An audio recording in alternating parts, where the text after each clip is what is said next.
danna subscribe sannan ka danna alamar karwarwa domin samun sabbin shirye-shiryen namu da zarar mun ɗora su. Barka da zuwa tashar mu mai albarka ta Sharhi TV.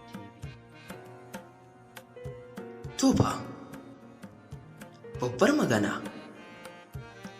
Misauraro, a yau ne dai shahararrun mawaƙan nan guda biyu, mawaƙi Hamisu Breaker da kuma mawaƙi Dauda Kahutu Rarara, sun yi wa shugaban ƙasar Nijar watakon Muhammadu Bazoum sabuwar waƙa a bisa nuna fushinsu na juyin mulkin da aka yi mai, inda suka yi waƙar tasu mai taken juyin mulki bai tabbata ba a Nijar.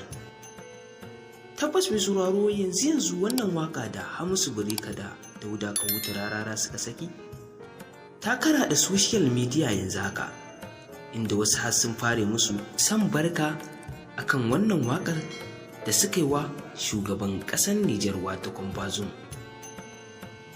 Misauraro, ka gyara zama domin mu saka maka waƙar ka ji da kunnanka, domin ka ji furucin da suka yi a cikin wannan waƙa ta su biyu.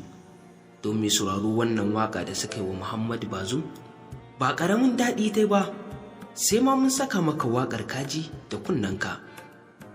Amma kafin nan muna roƙonka, idan ya kasance wannan ne zuwanka tashan nan tamu ta farko, kada ka manta ka dangwala mana alamar subscribing, sannan kuma kada ka manta ka dangwala mana alamar ƙararrawar sanarwa domin sanar da kai sababbin shirye-shiryenmu wanda za mu dinga kawo muku.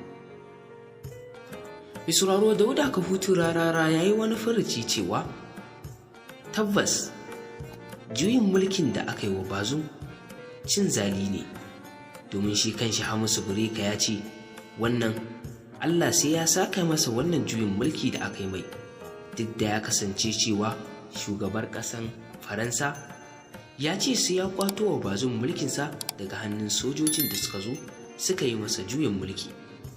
Shi mai sauraro, yanzu haka ya Bazoum yake ciki tare da iyalansa ba a sani ba, domin Bazoum yana hannun sojoji ko kuma har yanzu ba su sake shi bane ba.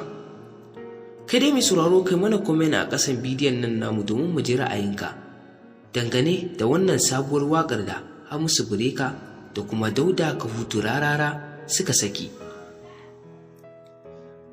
Mai sauraro, Hamisu Breaker ya kasance mawaƙi ne na ɗan soyayya wanda har yanzu ba a yi mawaƙin da ya kai Hamisu Breaker ba bayan Umar M. Sharif.